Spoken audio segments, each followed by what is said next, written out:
man, you have such a strong will. It's something that you build.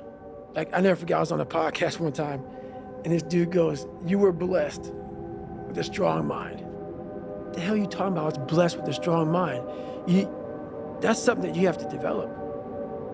You develop that over years, decades of suffering and going back into the suffering. That's why a lot of people who graduate Navy SEAL training, they want to know, like, I talk about it very openly all the time. A lot of guys don't want to go back into that water.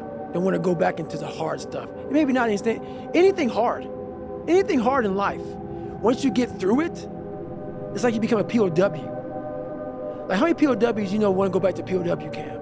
None. When something sucks so bad in life, this is on this that we're talking about now, very few people want to go back. They're happy they graduated. I realized I'm the same way. I don't want to go back. I have to go back. I must go back. Because that is exactly where all the knowledge of my life exists, was back there, and what you're talking about. Well, I didn't know anything about this, but how I grew a will was constantly doing these things. To now, it's just life. I wake up, while it still sucks, it's just life. You don't sit back and like, oh my God, like, I have days I don't want to do it, but I know I'm going to do it. I know from years of just doing it. So that's beautiful, and this is why I came on here with you today, and I'm glad that you're talking about this, because human beings need to hear this. They need to stop hearing these hacks on this and that. There's no fucking hack, bro. There's no fucking hack. Yeah, you may this and that and saunas and all this shit yeah, it's great. There is no fucking life hack. To grow that thing, how do you grow it? Do it, and do it, and do it, and do it. That's the hack. The hack is gonna fucking suck. And that's what I realized. That's what I realized. Life, that's why I wanted to come on here today. I didn't want to come on here and talk about no fucking passion and purpose and how to get the fuck out of bed and how to hit a fucking alarm clock and all this catchphrase bullshit. Because that wasn't how I lived. That wasn't how I lived. I woke up like every human being does and goes, fuck, man, I'm a fucking piece of shit today. How the hell is this gonna work out for me? And you fight that. And you fight that. You don't override it. There's no override button. It's the conversation in your fucking, like, in your head. So how do you do that? We don't have enough of these conversations about the real conversation that every human being is having. And they have no idea how to get out of it, but they do. It's that shit right there, man. You gotta build your will. How do you build your will? Exactly what you said, man. Exactly what you said. Well, I feel like knowing the name of something, anterior mid-cingulate cortex, doesn't fundamentally change us. But one thing I like about biology is that willpower, if somebody feels they don't have it, feels like this thing that other people have, but everybody, unless they're brain damaged, like a hole through their head, has two anterior mid-cingulate cortex, one on each side of their brain. Everyone has one. They have two. So I feel like it's just a question of opening the portal. And the portal, I'm going to say 10 times and forgive me, is I think people go, oh, I do hard things. I do sets to failure, and then I do forced reps. I love training with weights. I love doing sets to failure. I even like forced reps, but guess what? I like forced reps. So I'll tell you, they don't build my anterior mid-cingulate cortex. Because I like to do it. That's right. Anything you like to do is not going to enhance this aspect of willpower. And it seems so obvious once you hear it, you kind of go, oh yeah, of course. But I think you really close that loop for people when you share what you're sharing today and what you've shared elsewhere before as well, when you're trying to explain the friction is the critical ingredient. Right. And I think people think, oh, if it's effort, well, then I'm getting better. That's part of it, necessary but not sufficient, as we say in science. But the suck part, the being haunted, the stick, they're really unpleasant terms. Very. These are probably the most unpleasant terms we've ever used on this podcast. Very.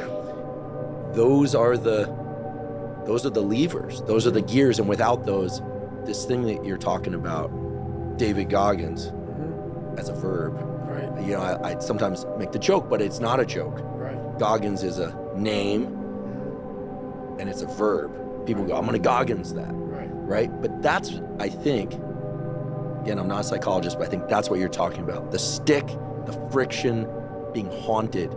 It's the suck part that grows this anterior mid-cingulate cortex. So now you know why there's so many people that fail in this world to figure out their purpose in life. Where do I go? Because to grow that, while you may not look like me, how my daily life looks, it don't look fun. Don't look fun. So it's a choice that people have to make in life. But what's so funny about it is even the richest of rich, who have everything, they always ask me this question. I feel like I'm missing something. I don't feel like I'm missing shit. I don't have what you all have, but you'll never in my life hear me tell you I'm missing something. Everybody is. They're missing this feeling.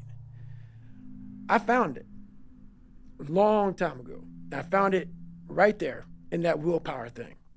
When you're nothing,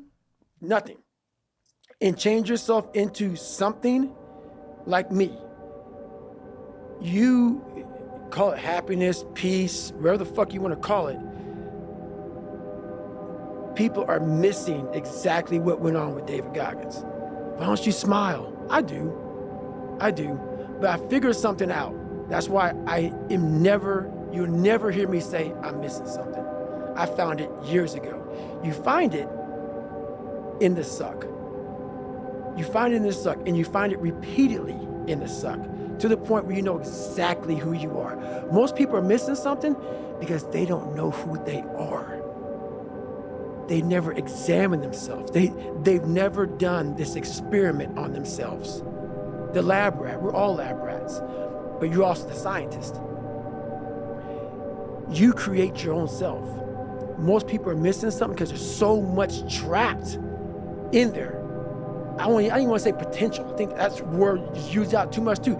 There's so much in you that God or wherever the hell you believe in, or if you're an atheist, in you that you have not unlocked, that you walk around with this gorgeous wife or great husband and all this money, like, God, I feel like I'm missing something. Yeah, because it's about 75% of you is still fucking in there. Still chained up because you just didn't want to find your willpower. Didn't want to find your soul, your will, your heart, your determination, your guts, your courage. And what that looks like, it looks scary. Like your little scary lab I went in. Scary. To wake up every day and say, I'm stupid, but I want to figure out a way to be smarter. Versus saying, man, I just can't do that. So you limit this box. So your box becomes so small of things you can do. My box wasn't even a box. It was a fucking little pinhole. And then, through examining myself, getting some willpower, some courage, it became bigger than this table. But that's what we all do. That's why I wanted to come here today and talk to you about real shit. Not no fucking like hacks. There's no hacks, bro. It's you against you. You against you. And if you misunderstand that, you have a real problem. A real problem. I can understand you misunderstand me running down the street, shirt off, fuck this, yeah. I can get it. I get it. If you misunderstand what I'm saying right now today, the problem is you, and you don't want to fix it.